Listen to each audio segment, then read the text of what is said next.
Hello and welcome to the British Strength Podcast, the only podcast on earth hosted by the only 3 British citizens ever to be ordained as starting strength coaches. And today we have a prestigious American guest. It's the Right Reverend Dr. Josh Wells, who who is about as OG a starting strength coach as it's possible to be.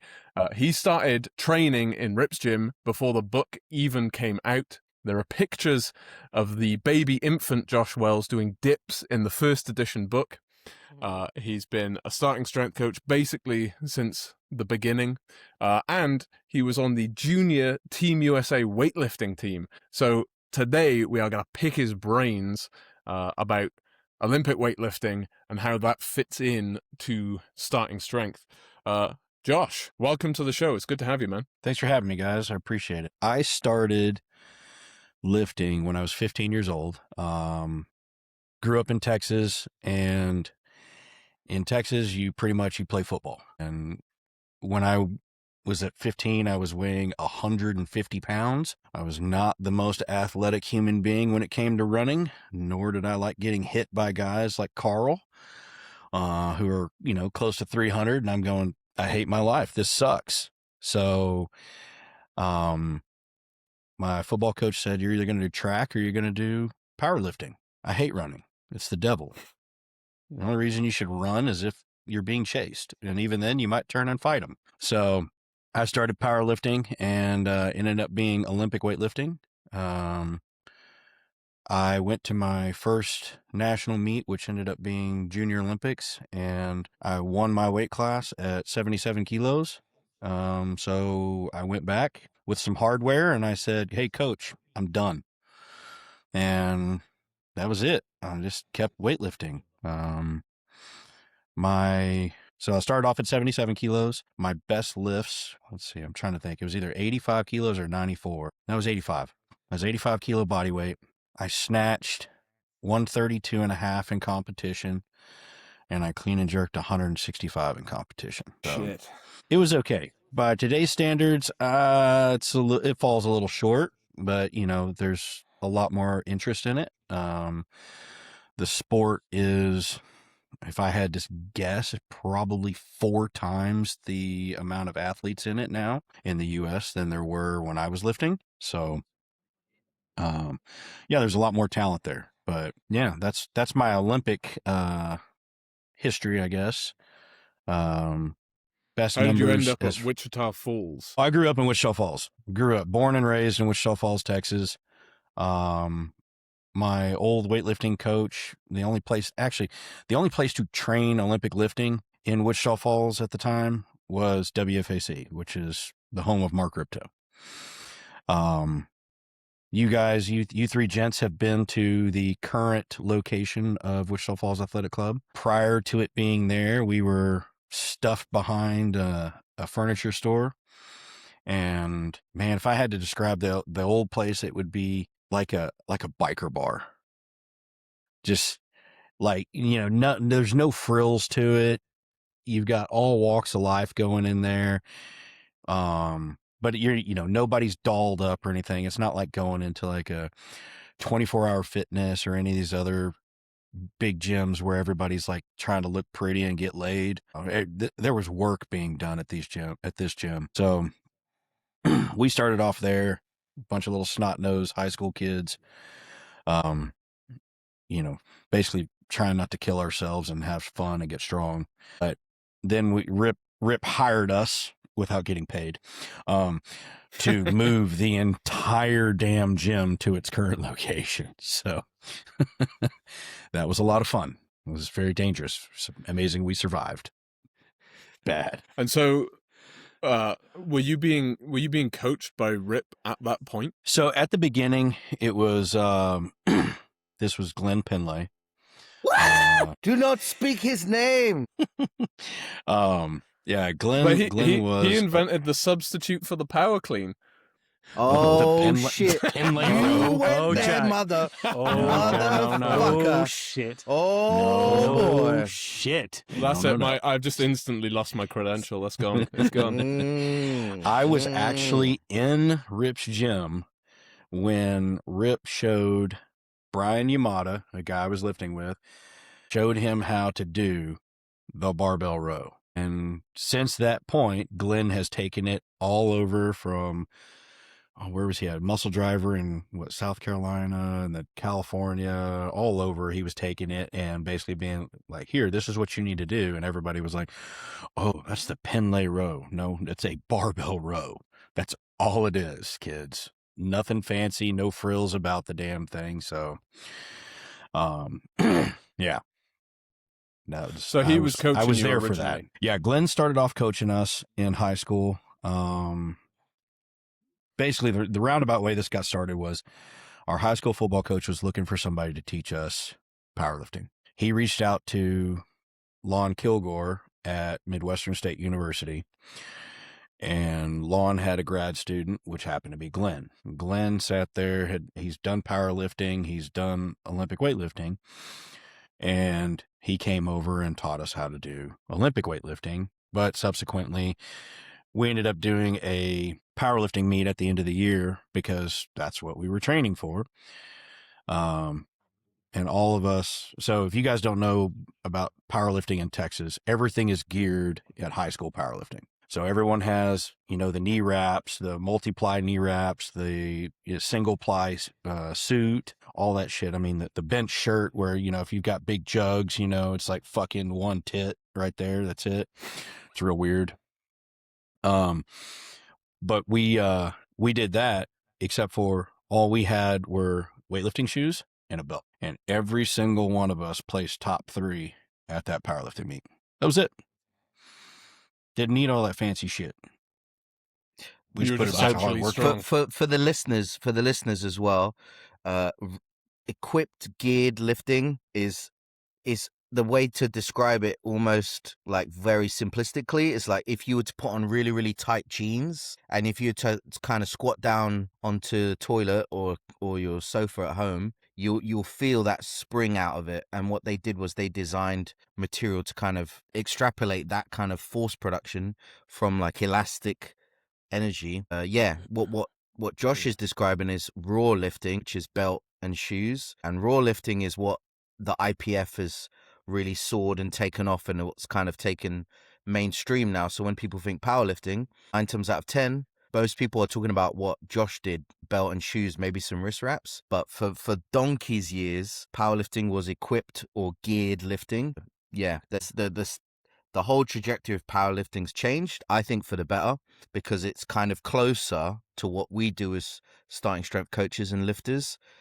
But it is completely miles different to equip lifting. Very different. Yeah, it's bragging rights for sure. If you can outlift someone who's equipped and you're raw, you're a strong motherfucker. It seems you had a very successful start in powerlifting. Why did you stop? Why did you move from powerlifting into the Olympic weightlifting? So the initial goal was to actually just do Olympic weightlifting. We just did that powerlifting meet to appease our high school football coach. That was it. That was in April of May of my sophomore year in high school. And then that summer we trained all summer long. We trained at Rip's gym. We'd be up there from, I think it was 9 o'clock until noon. And in the morning, and when we get done at noon, we'd go hit up an all-you-can-eat buffet and pig out for an hour and a half and then go home and just nap and do whatever that other shit we wanted to do. But we did that all summer, and then we went to Orlando for junior weightlifting or junior Olympics. And that's when I won my first big meet. And I was like, all right, sweet. Then I realized later on, I was like, that's not a big meet. It's not a big meet at all. It sounds big because it's junior Olympics, but it's not. It's really not. It's like, might as well be a local meet. I've had tougher competition at a local meet than I did at that meet. So, but it was still cool. It was fun. And it was the start of a very long journey. So when did you part ways with Mr. Glenn Pendley? In college, I had, when was that? towards the end of 2004, I believe. I was getting ready for senior nationals, which is the big national meet. And I was getting ready to total 300 kilos. And I went for 135 kilo snatch. I missed the first one behind me. No, I missed the first one in front of me. I missed the second one behind me. And the third one, I dislocated my elbow. Popped my radial head out on my left arm. Jumped 10 feet in front of me. You guys in the No Rips gym, there's 6 platforms, 3 on the very back, and then 3 right in front of it. I jumped from one to the middle of the one on the back to the middle of the one right in front of it. That's how far I jumped from that damn thing. Popped my radial head back in. Went and got x-rays. Nothing was torn. Nothing was broken. Went back the next day, started doing dumbbell curls, isolated dumbbell curls just to tighten everything up. And I actually was judging a weightlifting meet that weekend too, surprisingly. But that was the start of the parting of ways with Penlay, because we went, well, one, Rip helped me rehab my arm back.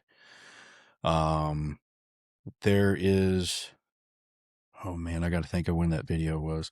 There's a video on Wichita Falls Athletic Club's Facebook page of me power snatching 135 kilos. And Rip is coaching me during that. It was a few years later, but that was still to this day the best snatch I've ever done. But Rip rehabbed me back, and then a few months later we went to collegiate nationals, and Glenn left us high and dry. The collegiate team, me and another grad student, coached the team the women's team to a national title. The guys, we had a guy on our team who ended up developing Tourette's because of Penlay. And he actually had the best meet. I have no idea how the hell it happened, but it actually did. He'd have different tics where he would it's just weird. The guy is actually in the Marine Corps now. He is a high-ranking officer in the Marine Corps. I don't understand it, but once he got away from Penlay, it went away. So just to double click on that, you just said you power snatched 130 kilos. Is that right? Oh, yeah, that's nuts. It was not uncommon for me to power snatch at least 120, 125 almost at every single meet. Yeah.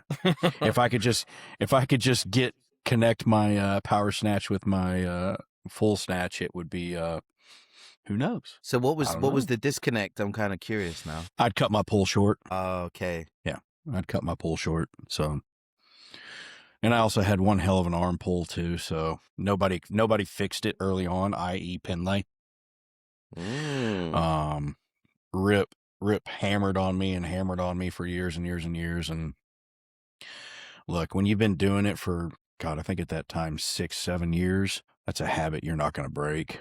So I feel like dogging on weightlifting and the coaching, that's probably a whole different other podcast, but I think we should keep it moving and talk more about coaching, because us as starting strength coaches, the one lift that we kind of do, but some people like to ignore, is the power clean.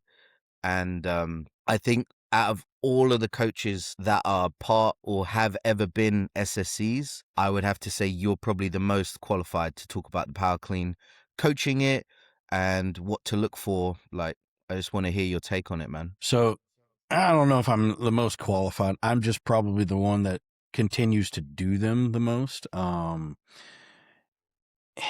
Everyone thinks that, and you guys you've heard this before.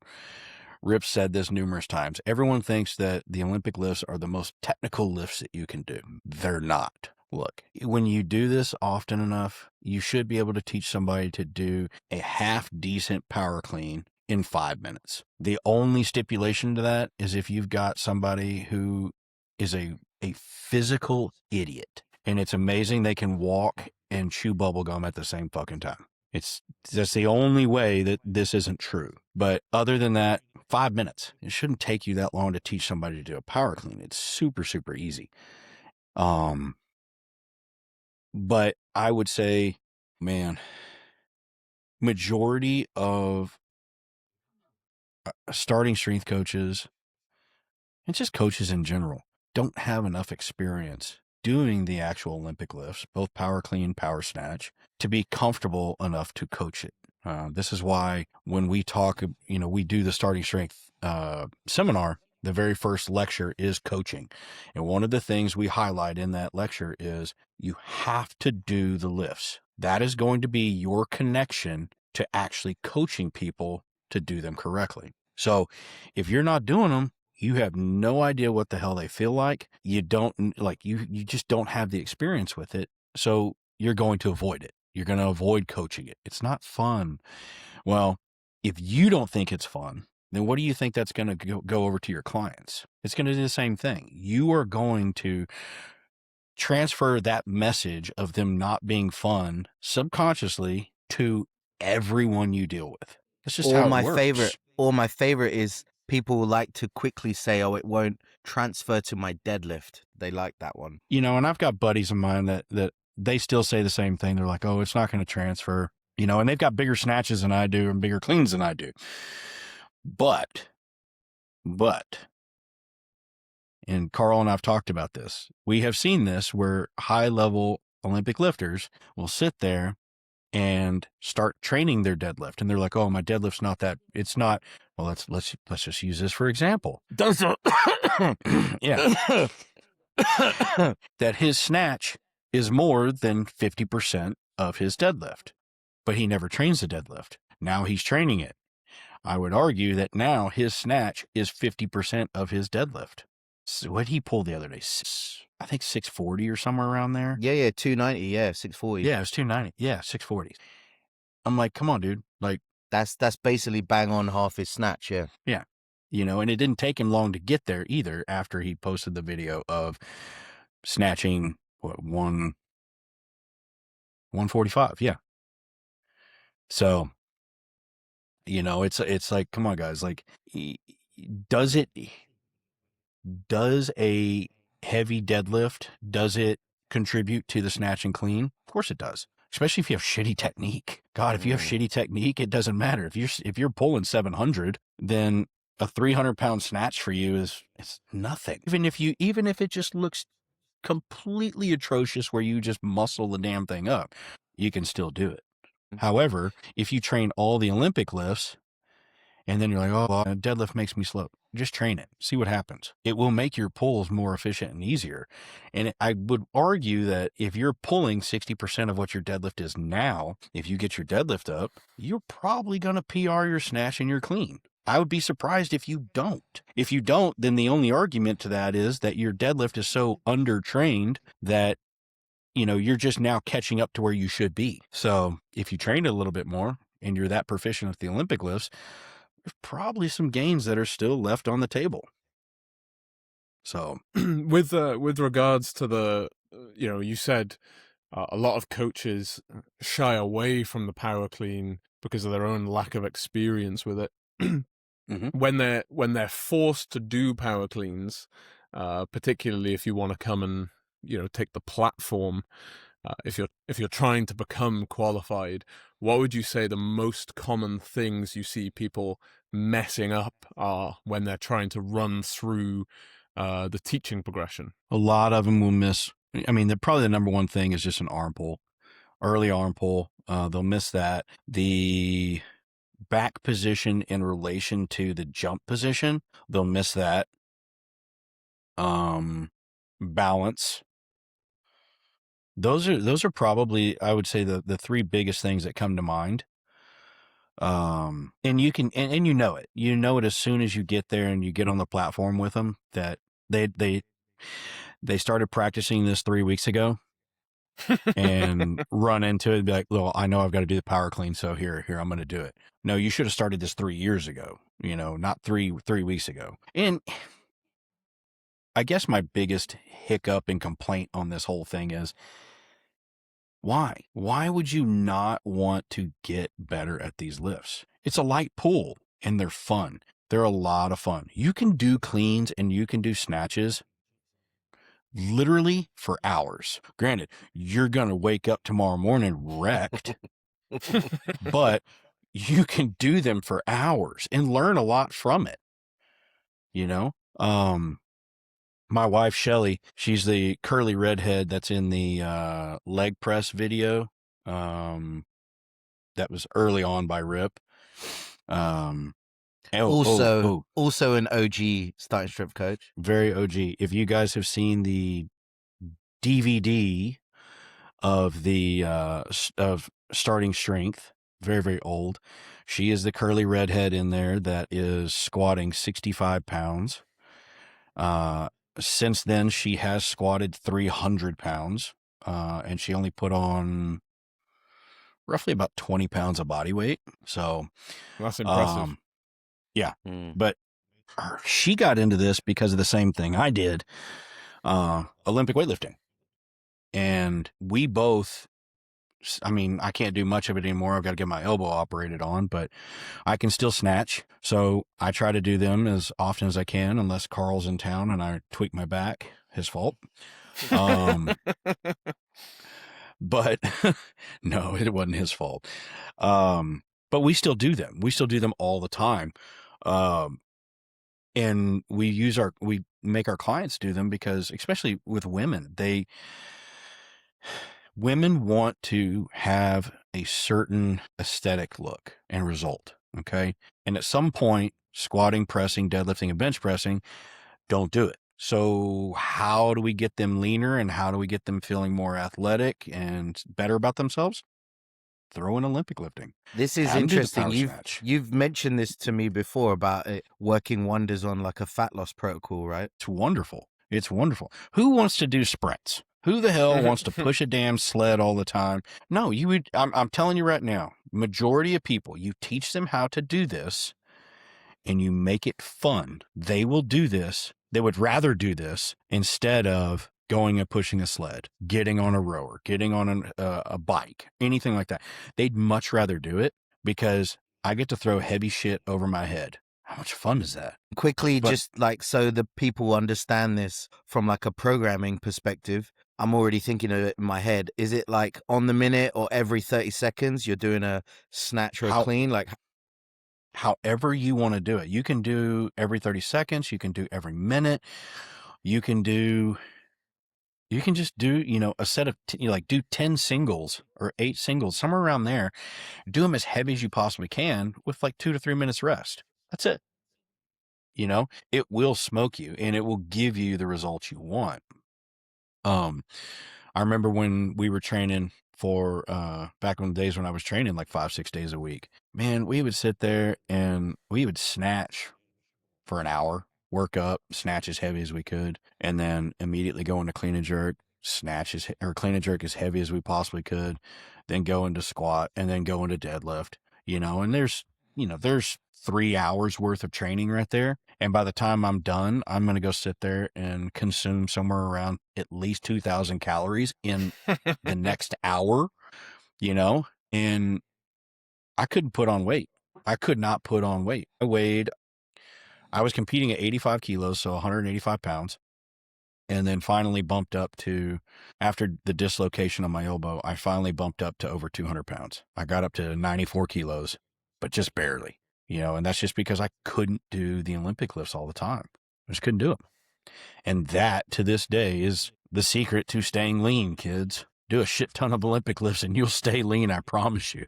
You will get the desired effect that you want. But yeah, we use that all the time, man. And we use it for men and women all the time. Women love it just because it's fun. It's not boring, and you don't have so let's look at some of the U.S. lifters. I mean, you got Maddie Rogers. She's not a big girl, or I say woman now. She's old enough. She's not a big woman, A lot of female lifters who are really good are not huge. They're not like the big super heavyweights that you see on TV, like, who's it, Tatiana, which even she was a small one, or I don't remember the female Chinese weightlifter, but she was huge. And that's not typical for Olympic weightlifting. a lot of Olympic lifters, especially females that you see, they're all small. They're all small. And then you look at the men. Let's talk about the men. Men are jacked. Let's be real, man. They're jacked. Yep. You know, I mean, yeah, they have the PED scandal that everybody wants to talk about. But look, if you ain't cheating, you ain't trying, right?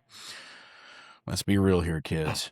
Disavow. Everyone's doing it. No, actually, all seriousness, I did compete in junior worlds back in 2004. And it was in Belarus. And my buddy, Jeff Whitmer, Jeff was a 94 kilo lifter. I was 85 at the time. And Jeff introduced me to one of the guys off the French team. This dude looked like he could step on stage for a bodybuilding competition. He had to have been 8% or less body fat. Unbelievable. I was like, there's no way this guy's a 94. Sure as shit, he was a 94 kilo lifter. I would have thought at least a 105. Just a massive, massive human being. Fast forward about 15 years, I talked to Jeff about it. He goes, yeah, that guy was on shit. Everybody was on stuff. They just microdose it. And I'm like, oh, gotcha. That explains a lot of things, I mean, but that's in all the sports, I mean, to be honest, but that's another topic. But Josh, go on, Byron. Go. Yeah. So for the older lifter, let's say 55 years plus, who is listening to this and listening to you talk about things like power cleans, what would you say to them about if they have an interest in getting into this way of doing this? Would you indicate that for them? Do it. I would never, if you want to do it, there's a variation in which you can do it. Okay. Whether it's, if you can do the full clean or full snatch, great. If your knees and shoulders and everything will handle it, great. If not, do the power versions of it. If not, do the split versions. Keep it in there. Now, does this mean you do them all the time? No, you probably can't handle it, but who knows? I don't know. I don't know until we start doing it, but I would never tell someone, hey, look, man, you're too damn old to do this shit. You can't do it. No, if you want to do it, let's try it. Let's try it, especially if it's somebody who's active. If it's somebody who's active, they might play tennis, basketball, soccer, whatever. I mean, there's a bunch of older guys who are still playing like pickup games here and there. They're active. That means their joints can handle most of this stuff. Let's get them training to where they can actually be better and feel better and go from there. I'm not going to sit there. Like, I've seen this too many times too, where starting strength coaches will automatically default to a barbell row instead of trying a power clean. Why would you not do a power clean? Well, they're too old. They're too old. No, they're not. In fact, if you don't know this, a barbell row is going to smoke the hell out of somebody's posterior chain more than a power clean will. Power clean's just a lighter pull. That's it. So I don't see there's no reason to not try it with somebody if they show an interest. So something that sort of struck me as you've been talking here is, you've been training basically your whole entire life at Wichita Falls. You've been raised up in Olympic weightlifting at Wichita Falls Athletic Club. You've been coached by Rip. You've been coached by others. You've passed this on in your own coaching. It seems to me, and I think anyone who's sort of familiar with Starting Strength and its history and all the rest of that would agree that Starting Strength and Wichita Falls Athletic Club and RIP have a strong Olympic weightlifting pedigree. And yet, in the broader fitness lifting world, whenever I have brought up Starting Strength or Mark Ripito to an Ollie lifter bro that I know, they just scoff at him. They just scoff at it. They completely discount Rip and Starting Strength and anyone involved in this organization has to say about Olympic weightlifting.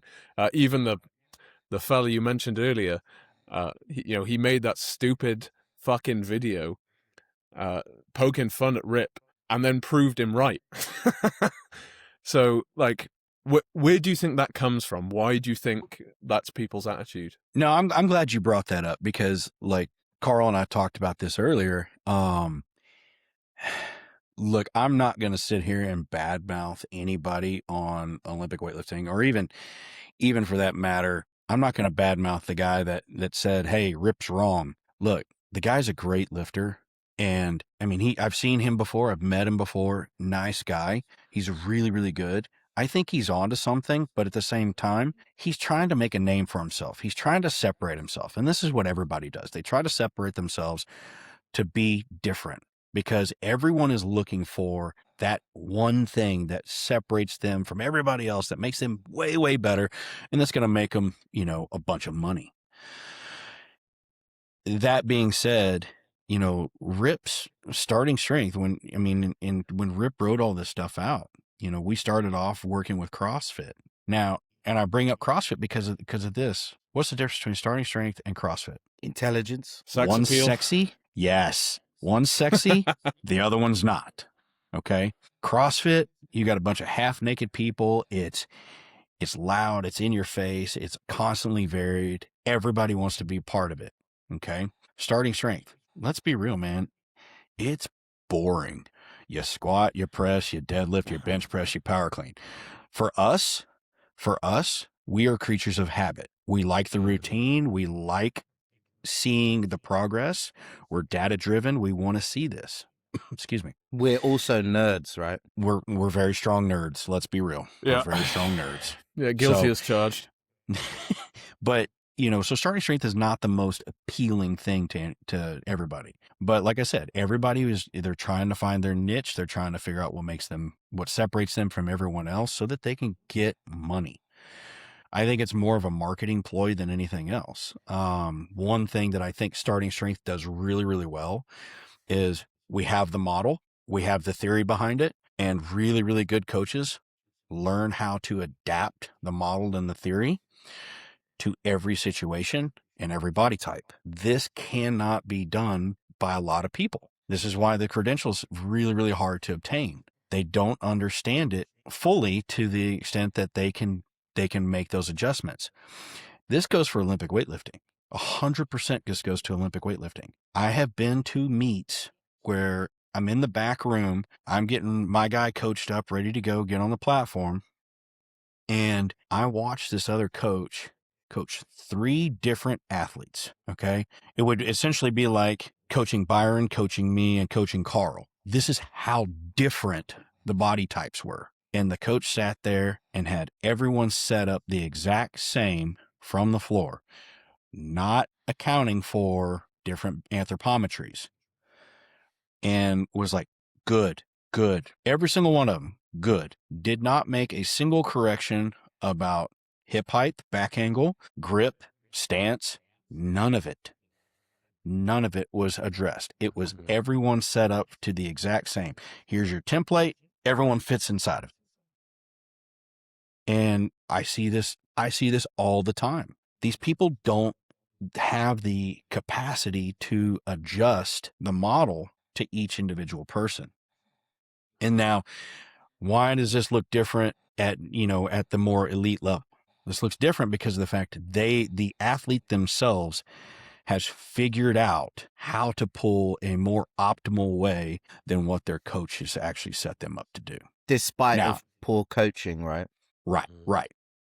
So, some of these guys have just figured this whole thing out, and they just happen to be freak athletes. I keep going back to Maddie Rogers just because everyone knows who she is. She's a phenomenal athlete, but could she be tightened up on some of her stuff? Of course she could. Everybody could. There's always tweaks that you can make to the stuff. And if you could tighten up the technique on top of getting them stronger, you're setting that athlete up for success. But it doesn't always happen. Everybody thinks that it's just a program issue and not a technique issue. So that's kind of where I'm at. Do you think there's a kind of in-group mentality that exists within Olympic weightlifting as well? Hell yeah. I don't know what it's like in the States, but over here, all Olympic weightlifting is governed by British weightlifting. It's the governing body for the entire country. Any meet worth anything in the country at all is run by British weightlifting. You basically can't run an Olympic weightlifting meet without British weightlifting approval and membership. And in the opinions of most people who are sort of involved there, if you're not British weightlifting affiliated, you're not worth dick. Right, if you don't have the British weightlifting coach certification stamped next to your name, if you're not listed on the website, if you're not attending their meets, your opinions about Olympic weightlifting don't count for anything. It doesn't matter if, someone like you's been doing this longer than I've been alive.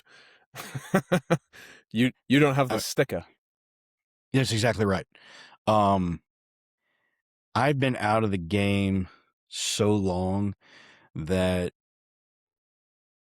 the last meet that I went to was talking with a buddy of mine that a lot of people still know just because of his connections in the weightlifting community. And people are like, "Oh man, are you new to this?" And I'm like, he's like, no. He's started lifting with me.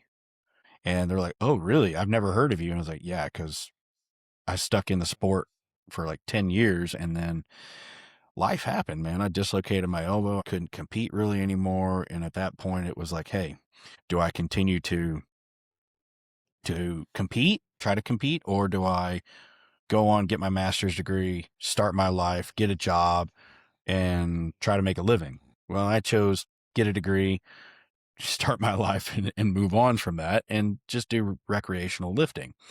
But because I didn't stay in the sport, I don't have the connections. Now, to your point, everything that is official is run through USA Weightlifting. Everything. There are people that set up unsanctioned meets, and they're fun. But if you want to have a chance at going to competing for the U.S. in any international team, you got to be at a sanctioned meet. Has to be a sanctioned meet. Then you've got to go to a national meet. Then you got to meet the national totals and all that shit. And that's just how it is. And I think that's across the board, no matter what country you're competing for or competing in. But now it's the rules have gotten even more stringent, if you will. Like, your coach has to have the certification. They have to be registered. They have to, oh God, what was the other thing I had to do? Have a background check. Make sure I'm not a fucking weirdo and creep. Which, I mean, whatever. I passed that thing. No, nonce. But you got to go through all that stuff, and to their point, like when you're dealing with kids, yes, you need to go through that. There's a lot of shady shit that I've seen over the years go through this and heard about that. I'm just like, man, this is disgusting. But we got to have that. So, but for the most part, the credential and everything is easy to get. It's not hard if you have a brain. If you can get your CrossFit level 1, you can get your USAW. The reason why Jack brings it up as well is Jack did his first weightlifting meet, and I came down. I was in Scotland at the time. Another one of my online guys, Lewis, also did the meet. So I had two guys at the same meet, and I wanted to coach them. And again, it was like the initial reaction was, we saw the list of like what you needed to be backstage and coach, which again was kind of hilarious because I was the only one actually coaching technique, the whole from warm-ups to the competitive like openers and numbers. Like I was the only one actually coaching, which is kind of ironic because I'm the one who has no credentials, right? Mm-hmm. No, you're exactly right. And I had to do the same thing. Chase had qualified for a national meet here in the States, and he'd only done 2 local meets, and I wanted to go with him, and I had to go and renew my credential just to get it done. And I was like, shit. It cost me $200 to do it, and then Chase backed out last minute because he wasn't going to win the thing. But to be honest, I'd rather him do that than sit there and go and have a shit time. That's not what this is about. This is about having fun and doing the best you can, So I'm not mad at him for that at all. I was just pissed off at USA Weightlifting for me and having to get the goddamn credential again just to go coach my damn athlete, you know? So Well, the only reason Carl was able to come and coach us is because we contacted the person running the meet at the gym and were like, yo, can we bring our coach? He's not listed, but can we bring him? And they said it was fine, but they did that against the rules of British weightlifting. Like on the rules, on the sign-up thing, he should have been certified, and he wasn't. And of course, he was not only the best coach there, he was the only person coaching there. Always. Always, man. We heard lots of good and yep, Let's go. let's go, come on. And nothing else really. I was actually at Texas State meet, about a year ago now, and this poor girl this was the junior class. This poor girl, really, really strong, but she missed her first attempt on her snatch, missed her second attempt on the snatch, and her coach came up to me because I was wearing my Starting Strength shirt, and he goes, "Oh, you know Mark Crypto?" I'm like, "Yeah, I do. I've known him for a long time. Oh man, his stuff's great. I follow his stuff." I was like, "Sure you don't. Sure you don't." Because this poor girl was setting up with her shoulders 2 inches behind the bar. Her back was like this, and the bar is this far out in front. And he's sitting there going, "Look, you got to get underneath it quicker." How the hell can this poor girl sit there and make up a 2-inch horizontal deviation from the floor? God knows what that's going to be on the way up. How can she make that up and generate enough power and momentum to get the bar over her head when it was over body weight. The poor thing didn't weigh but maybe 115 pounds, somewhere around, 50 kilos. And I was like, holy crap. He sure as shit. He's like, look, you got to get underneath it quicker.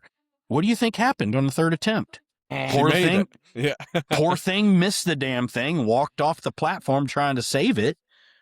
It's like, okay. Do you know what the real problem there was, Josh? She just didn't want it bad enough. Well, she wanted it. She was ready to kill someone. That's for damn sure. I watched her walk off. She was pissed, So yeah, with our demographic of starting strength lifters, so the most exposure most of our guys have seen is a power clean. And again, I've written an article recently talking about a new carrot to chase, light day, and some clients really responded well to it, and even one of your clients in Houston, Katy, actually read it and got inspired to do some weightlifting. And I actually coached him on a power snatch a couple of days ago. But yeah, so just quickly, just to kind of do a brief synopsis, my personal take is, light day, it becomes a bit of a boring kind of box ticker. Like you're doing some light squats or you're doing no light squats at all. You're probably going to do some volume press and then maybe some chins, rows. And it kind of is a box ticker that most people want to skip. So my new strategy is to try and put some sneaky weightlifting in there, like a power snatch of some kind. And then after a power clean, maybe do some sort of a push jerk. If they're better at split, they'll split. And that's kind of my first segue drug into weightlifting and trying to get people into weightlifting who are from our background of starting strength, pulling with high hips, doing all the things that we teach through the power clean and then emphasizing it with the snatch too. But yeah, I just want to hear your take, Josh, on how you would make a starting strength lifter kind of slowly mediate into the lifts and then maybe one day even do their first meet. Oh man, doing the first meet's a little tough one, but getting people to do the lifts, you're exactly right. On a day that they need a lighter pull, and especially if they gotten to the point where it's their deadlift's pretty good and they're just kind of bored. Yeah, I'm like, hey, let's do it, and they're like, that looks hard or challenging. Look, I'm going to make it super, super simple for you. We're going to try it. Empty bar, that's exactly what you described is the perfect way to do it. Majority of time when you do that, they end up getting more confident with it over time and, start liking it. The client you're talking about, Carl, we tried power cleans. He didn't like them. So we were like, let's try power snatch. dude loves them. Dude absolutely loves them. He's like, I want to keep these in. I really, really like it. I'm like, sweet, let's go. It's like a gateway drug, at that point. So everybody wants to, they find one of the lifts that they like. They do it long enough. Then they're like, oh man, like I'm really just getting beat up on it. Why don't we try the other one?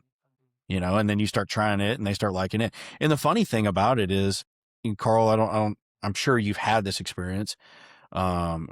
Maybe you other guys have too, but like when you do the Olympic lifts, you're going to have one you really excel at and you really like, and that's going to run for a while. And then you're going to hit a wall. And then the other one is the one you're like, oh, this is way better. That other one sucks, and that one starts going through it, and it's going to go back and forth all the time, but you don't realize that until you go through it. So, and I think at that point too, it's kind of that mentality of like, oh, this is a new challenge. This is fun. It's not impossible to do. But it's kind of like just trying, can I make it better? Can I go a little heavier? Can I tighten this up? It's just like, it's a project. It's a project that you're trying to always refine and tweak and make better all the time. And so it makes it fun. But again, it's not impossible to do. I would even argue it's like a triple-headed snake. It's like snatch, jerks, and cleans. They're all three different lifts, really. They really are. I would agree with that.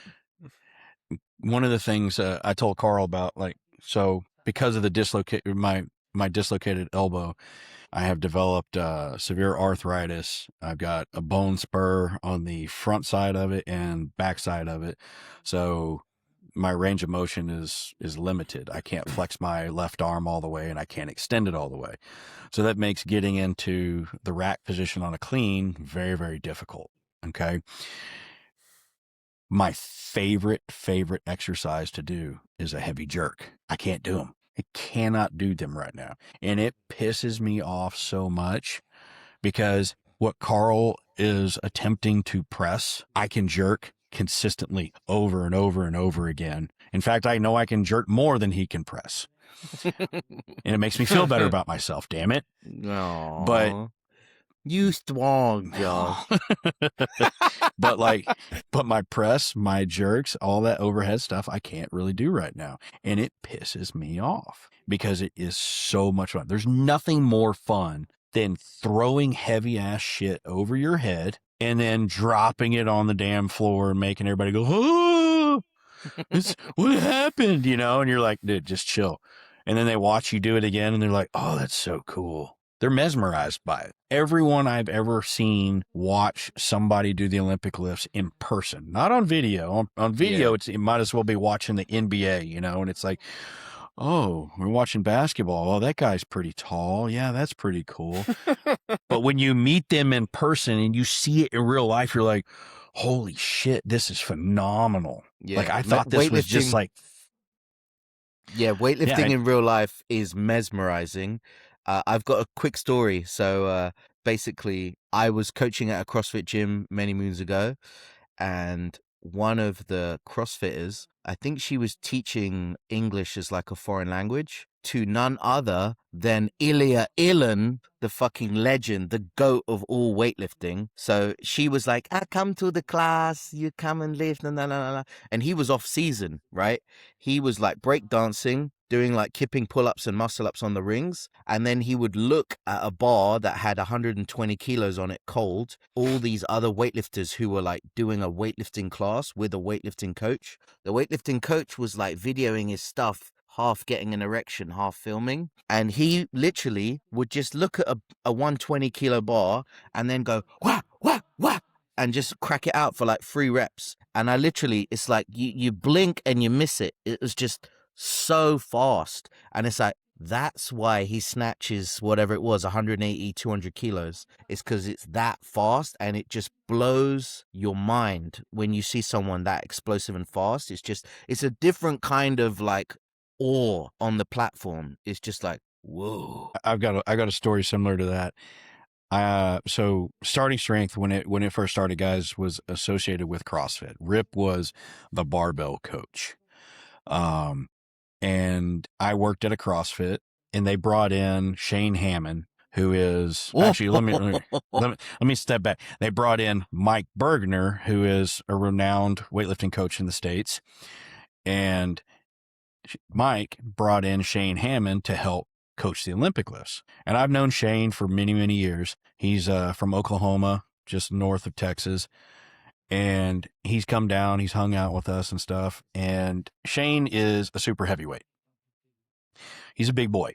He's a little bit taller than Carl. He's about my height, about 5'8", 5'9", but he's over 300 pounds. And the Discovery Channel did a little documentary about weightlifting, and he's on there, and they did some study, like some force platform stuff and things like that. And he moves 400 pounds, 2 meters per second. That's fast. That's a lot of power. So I know this, and I've known Shane, and I know what he's done. And we're at this CrossFit, we're doing Olympic weightlifting, and Olympic weightlifting always starts with PVC, little plastic tubing. And we're like, okay, we're going to put it in our hips, and we're going to sit there and we're going to snatch it overhead. See, everyone can do it. It's great. Blah, blah, blah, blah.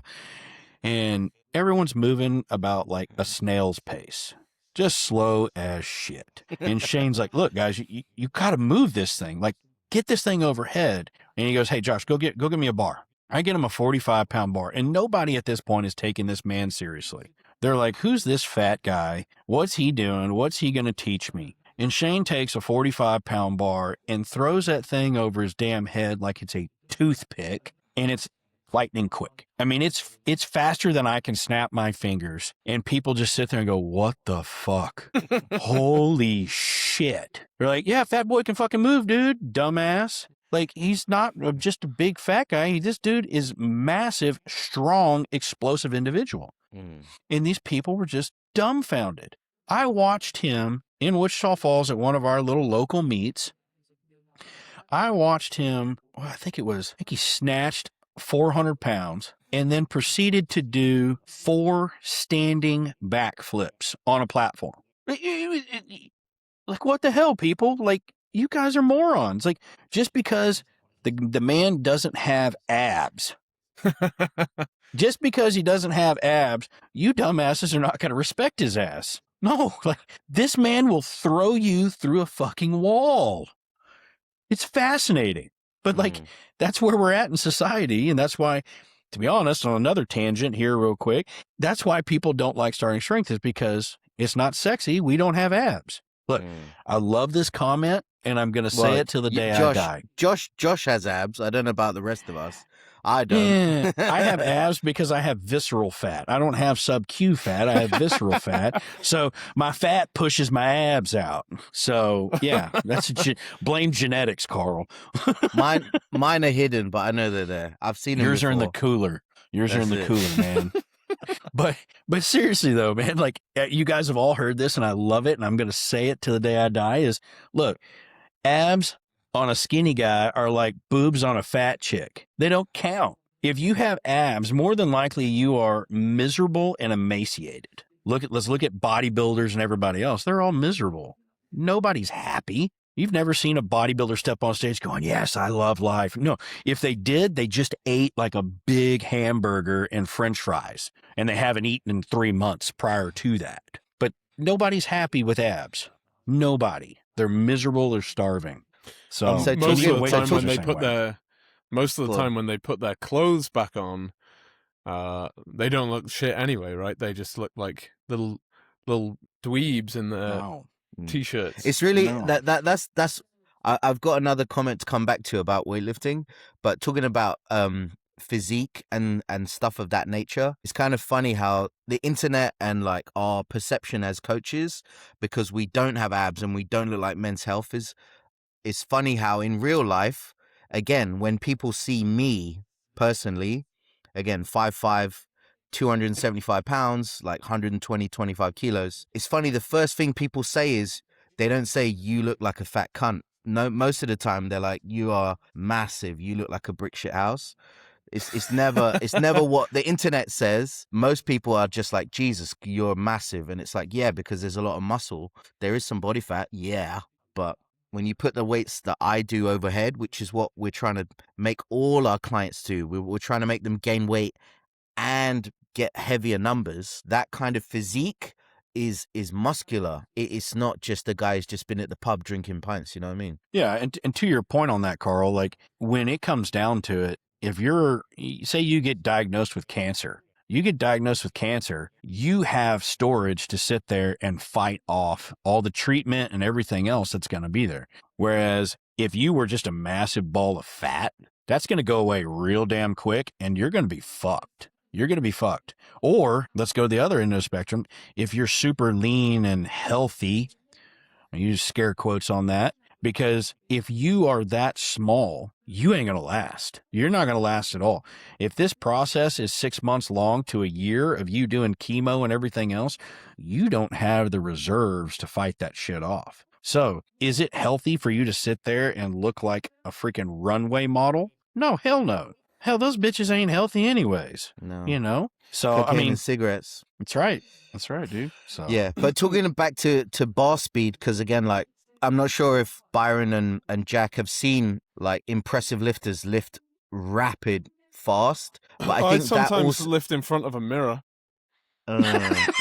Literally, he's got the bar speed of a toad. This guy is so slow. Yeah, I would describe some of my cleans as it's like seeing a cruise ship. It's like that. Dock. Yeah, dock into Miami, Florida, and they all waddle off. But yeah, back to real bar speed, right?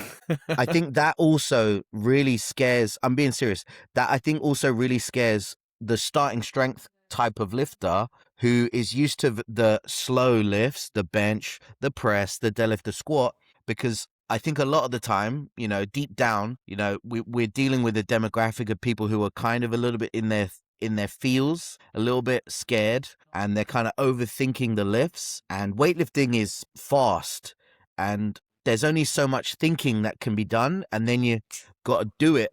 And I think that really does jar people, because a good lift is done fast, whereas the strength lifts are kind of done a little bit slow and controlled. And I feel like that throws people a lot. Don't you find that, Josh? I do, but you know this, and everybody else who's done Olympic lifting will know this. The more experience you have doing the Olympic lifts, the faster your thought process is.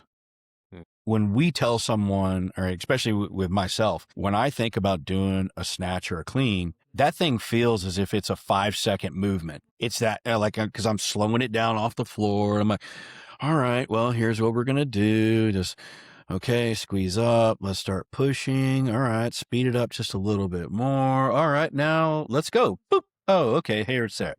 It's literally, it feels that slow to me. But the movement itself is less than half a second. It's not long at all. And because I've done it for so long, and my brain thinks, like, it starts processing that stuff very quickly. Now it makes the squat and the deadlift. I could go through an entire week's worth of shit that I need to do thinking about the squat and the deadlift and actually doing it. It's that slow, you know? But in return, because your brain starts processing that stuff so quickly, when you start coaching it, same thing happens. And so now when you're watching the slower lifts, it's like, oh, well, I see this and this and this and this and this and this and this, and they're just now getting down to the bottom. So now your process gets even faster. But again, you know, it's scary. It's fast. It's overhead. Oh, dear God. Oh, God. And like, even if we're just talking about the power clean, even for that matter, I don't want to hit my collarbones. Oh, my God. They're so frail. Get your damn elbows up and you won't hit them. Or heaven forbid you have 2 cheeseburgers and put on a little bit more size. You know, it's fine. But what do I know? Right? I'm just a big dumb guy who lifts a bunch of weight, you know, so never done this shit. But yeah, you're right. The mental aspect of it, of being a quick movement, scares people for, I think, multiple reasons too. I don't think it's just because it's quick. I think it's because it's got that jerkiness to it that people will sit there and be like, well, I'm going to get hurt. I can't do that. I'm going to get hurt. But it's light. It's light, you know. It's not like the lockout positions are very like abrupt and sudden. But if you look at the injury rate on Olympic lifting, you are more likely to get injured severely playing soccer, or as you guys call it, football.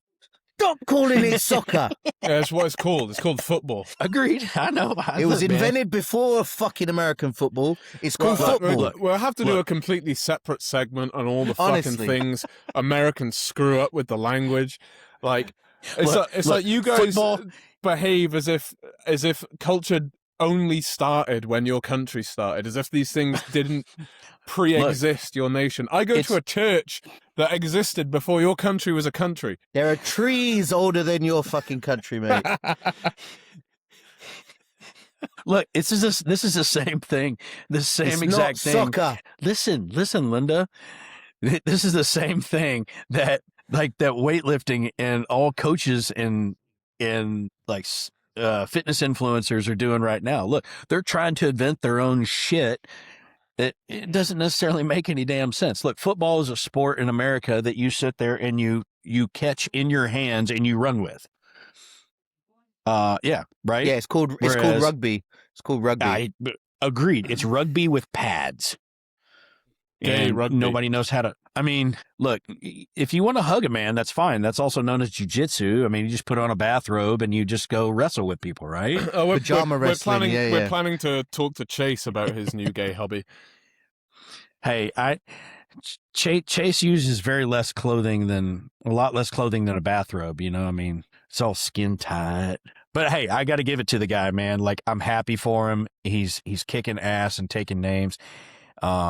You know, I picked it up about a year and a half ago, started doing it, and it's a lot of fun. But you know, it's, for me, my passion is still Olympic weightlifting. But this gives me an outlet to use my strength and something different, something challenging. So Chase is a fucking freak. God damn. Yeah, I think anyone who's competitive is gonna do well in another sport who gets really strong and then they cross over to another sport because of their mentality. And I think strength is a kind of gateway skill that's just gonna allow you to be better at when you start, right? Right. Well, I mean, like, to the point, you know, even in Starting Strength, for those who don't know, you know, we talk about the 2-factor model. There's training and practice. You know, training is strength training. That's what we do. We get you stronger because every aspect of your life is affected by how strong you are. Doesn't matter if it's balance, speed, agility, any of that shit does not matter.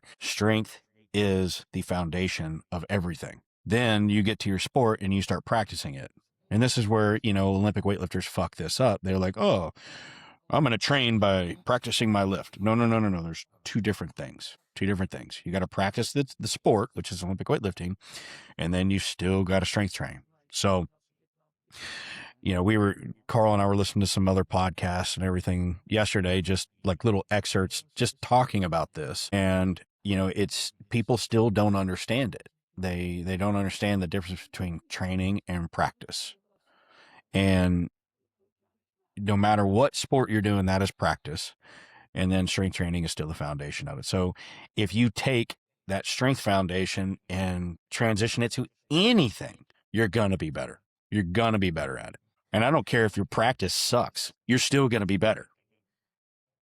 So like, I know it's a bit of a long-winded answer for you and we haven't got there yet, but if you could kind of give any sort of slight nudge towards what someone should be kind of thinking about for their first weightlifting meet, being a starting strength lifter, and then they want to do their first meet, any kind of pearls of wisdom there? well, absolutely. This will be easy. Do the fucking lifts. Go have fun with it. Seriously. There's no rocket science behind this. Just practice the lifts, sign up for a damn meet. Don't worry about the weight class. Just go in and do a damn meet. Okay. Now, your openers need to be something that you can hit consistently day in, day out. Your second attempt, add a little bit to it. Add, 2-3 kilos, even 5 kilos to it. And then your last one, do the same thing. If you feel really good, take a jump. The biggest thing you need to worry about is getting those first 2 lifts, your opener on snatch and your opener on clean and jerk. That's it. Once you get in there and do that, have fun with the damn thing. Do not stress about this. Well, I have to win or I have to make weight. But look, fuck that. Fuck all that shit. That shit you worry about later. Right now, let's get you started, get your feet wet, and let's go. So super simple. Just go, have fun, sign up for the damn thing. So my experience of lifting, I've done most of the barbell lifts in terms of like weightlifting, strength lifting, and then powerlifting. I've done them all.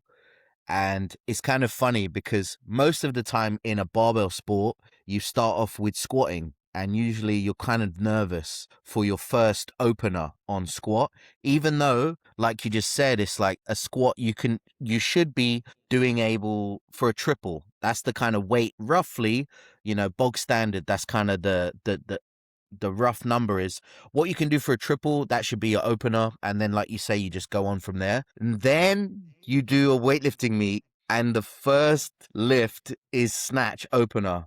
Holy shit, is that so nervous? I was so nervous. Oh my God. So then when you come back to powerlifting or strength lifting, it's a breeze again because you don't have to snatch as an opener. That's true, man. I've done a strength lifting meet, I've done powerlifting meet, I've done Olympic lifting meet, and I've got another one for you. A super total. Oh, wow.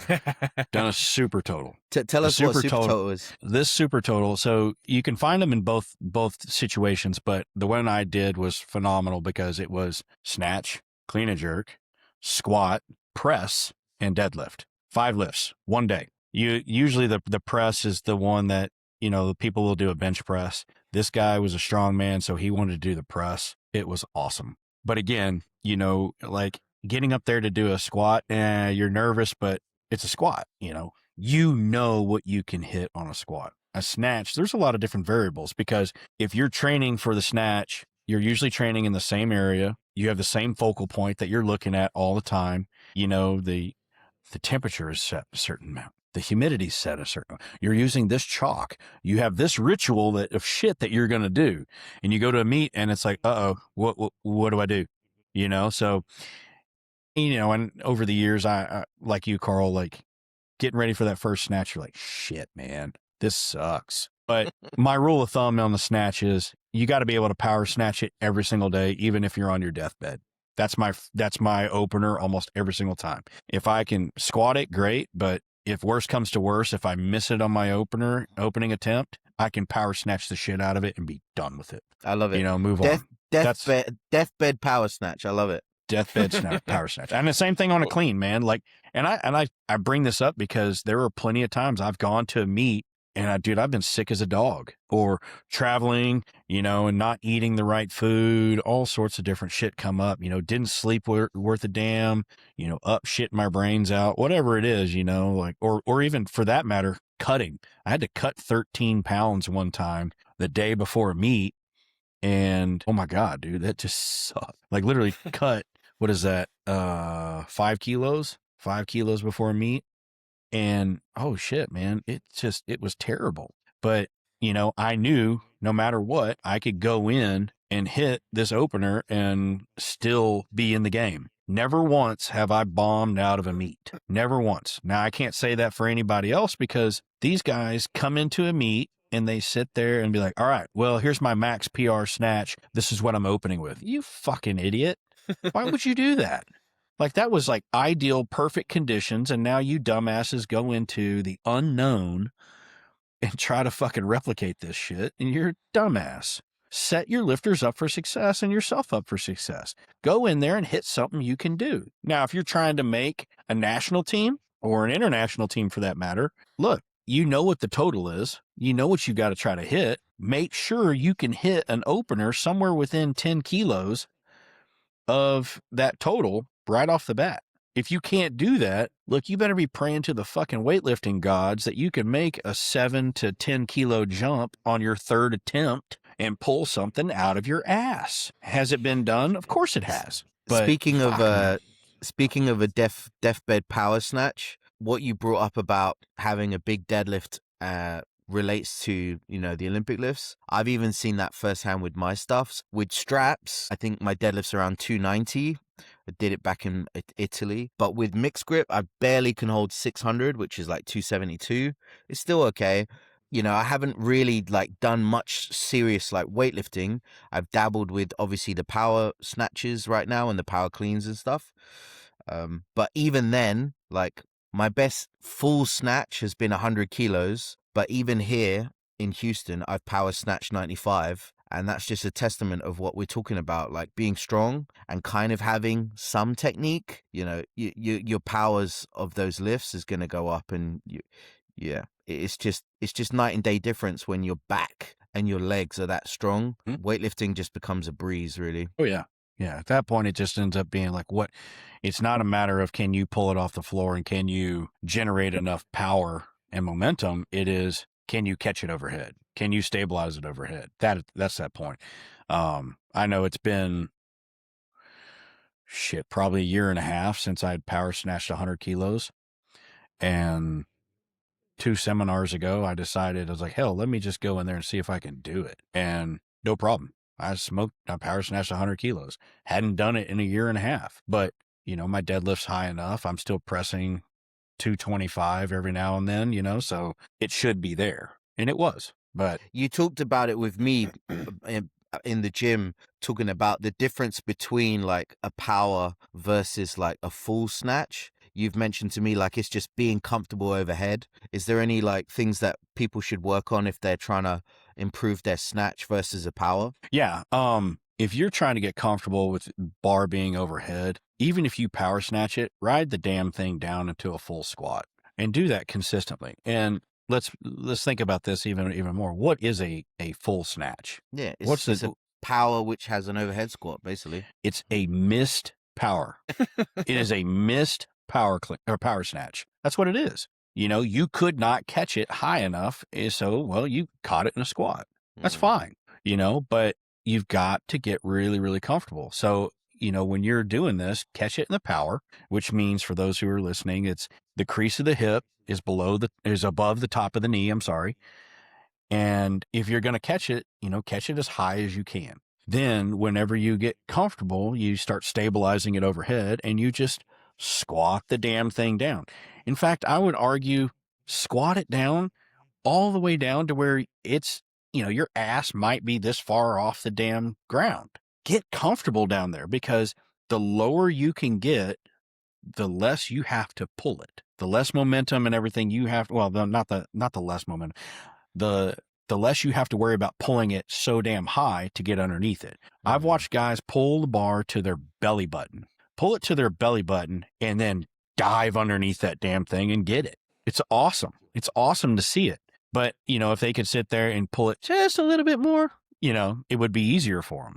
They wouldn't have to dive underneath the damn thing. But nevertheless, they're capable of doing it, and they're very, very comfortable in that position. They've spent a bunch of damn time underneath there. And that's what you got to do. You just have to get comfortable in that bottom position with holding shit over your head. And I would argue the same thing with the jerk as well. To be honest with you, I'm more comfortable holding weight over my head than I am bench pressing.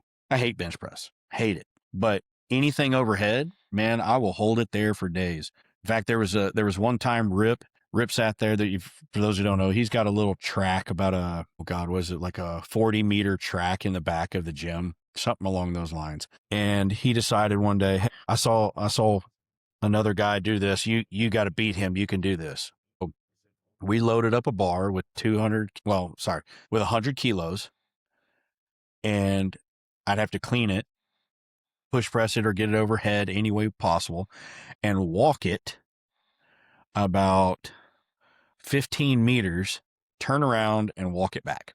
And I did this 5 times. And I was like, why the fuck am I doing this? Well, it was, this is back when Rip was associated with CrossFit. And he goes, oh, I think you can do this. I'm like, fuck, this is awful. But it wasn't that hard. I just got fatigued at some point, like I think around the 4th or 5th set, that I was just like, shit, man, like I can't hold it anymore. My shoulders are giving out. But I still did it. It's fine, But it's much easier when you're used to doing all that shit, when you're doing snatches and jerks all the time. It's comfortable. I breathe. For those who don't know, unlike Carl breathes on his press down here. I breathe up here.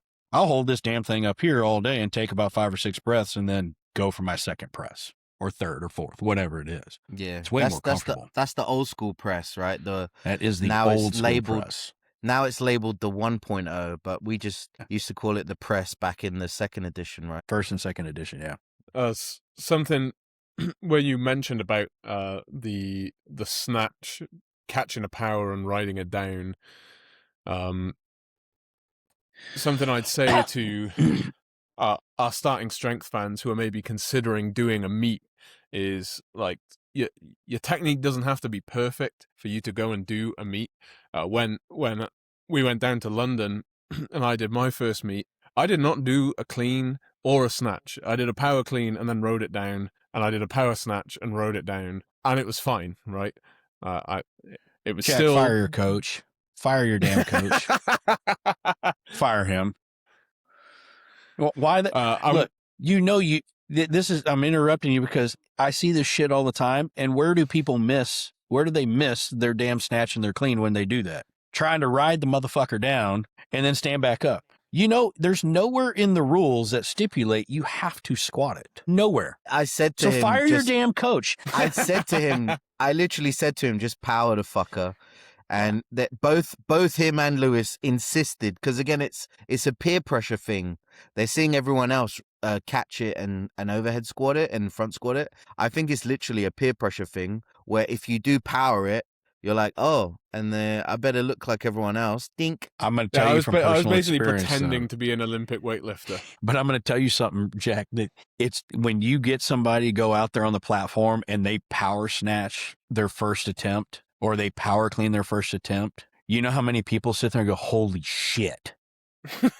Everyone does it. It's a flex. It's a big flex. It is 100% a flex. We had a guy on one of our teams. He was a football player that couldn't play football anymore because he had too many concussions. And he went out to a collegiate weightlifting meet and power snatched 140 kilos. And everybody sat there and they were going, holy shit. And they talked about it. Like, he didn't win, but everybody was like, where did you find this guy? Like, this guy is a monster. We're like, yeah, we know.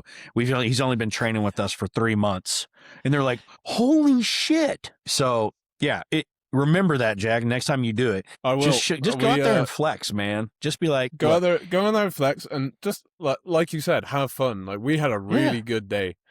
That's all you got to do. It's funny because we showed up for whatever time it was in the morning. I can't remember, Carl. It was like 10 or something for the weigh-in. And it was like 3 hours until we were supposed to lift. So we just left. We went to we got a McDonald's. We went back to where we were staying. We had cheeseburgers and smoked cigars. and then rocked up back at the meet, fucking like stinking of meat and tobacco. did our lifts and then left. We didn't even wait for the end of the meet. We just fucked off. We went straight to the pub after that. I didn't even get changed. I walked home in my singlet. It was a stunning day. So I can't recommend it enough. If you people out there, like, you've been inspired by this, you wanna give Olympic weightlifting a go, jump in both feet, because as Josh says, it is fun as shit. And going and doing a meet is sick, especially if you can go with your coach. And it's a lot of fun. And like Josh says, you can just power it. You don't have to full squat or full front squat or full overhead squat. You can just power it, right? Yep. And I'll say this in closing, that, like, guys, it doesn't matter what country you're in. Olympic weightlifting is the same in every single country. It's an international sport, so the rules are all the same. You're going to weigh in roughly 2 hours before, and you've got an hour window in there within that 2 hours to weigh in. Don't worry about making weight. Just weigh in whatever weight class that you are comfortably already in. Then once you do that, go eat your face off, hang out, relax, and then show up, start screwing around with the bar and have fun with the damn thing. And then when you get done, 9 times out of 10, in fact, USA Weightlifting had to change the rules on this because they got pissed off about it. But let's be honest, weightlifters like to drink. We like to have a good time. And when we went out afterwards, we saw a bunch of them, didn't we? We went out to a couple of bars after, and we bumped into a whole bunch of people from the meet who were also getting plastered. Yeah, everyone does it, man. That was the greatest part about all the big meets that I did, was everyone would get done, and we'd go get fucking shit-faced and have a great time. But USA Weightlifting made it a rule that you can't serve beer or alcohol at the meets. If you do, and they find out about it, well, then your credentials are pulled. You can't host another meet. Boo. We'll just go Boring. to a different bar and get shit-faced afterwards. And that's what everybody does. It's great. It's fun. So go have fun with it, man. It is, it's great. It's great. If you don't like it, well, I'm not sure what joy you find in life, but it can't be as much fun as what we all find in life. So Amen to that. Well, thank you for joining us, Josh. It's been a real privilege. I appreciate it, guys. Thanks for having me on. And I hope you pick up at least, 5 or 10 new followers off the back of this episode. There'll at least be a dozen people listening to your voice. So, I got to put out content for it, though, right? So Yeah. those people who are like in Houston, well, where can they find you, bro? So I'm actually the head coach of Starting Strength Katy. You guys can find me. Oh God, you can look at the Starting Strength online directory. You can find me at katy.startingstrengthgyms.com. Or you can email me directly if you have any questions or anything, at sorry. God, that's a different email. J Wells, that's WELLS, at startingstrengthgyms.com. More than happy to answer any questions you guys have about Olympic lifting or anything else you have. Also, I want to say thanks to Josh because right now we're actually in the same house. I'm staying at Josh's for 8 weeks in Houston. So he's let me stay in his place and having a great time here. Already been to the Renaissance Festival and a monster truck show. Gonna go see Shelly do like some cowboy rodeo stuff this weekend. So this has been a full Houston cowboy American experience. So thanks for having me, man. Dude, anytime, man. Anytime. Anything else you want to shill, Josh? Man, that's it. I don't know what else to say. You want to say All right. something in your British accent? Go on. I don't have Yeah, anything. say something British. accent. I don't have anything. Carl knows this. Look at him, all disappointed in me. Byron, I got if nothing. if people want to hear more from you, where can they find you? Yeah, sure. Website strengthrevolution.org. That's the easy way to reach out to me through there. Carl? So I am on beautifulstrengthgym.com, BEA, Beautiful Strength Gym. You can find me on all the socials. Find me there, Beautiful Strength Gym. And I'm Cast Iron Strength, Instagram, Google. You know the drill. You basically, everybody who listens to this already follows me anyway, so it's a good one. Thank you again, Josh, and thank you for listening to this special guest episode live from America. Tune in next time.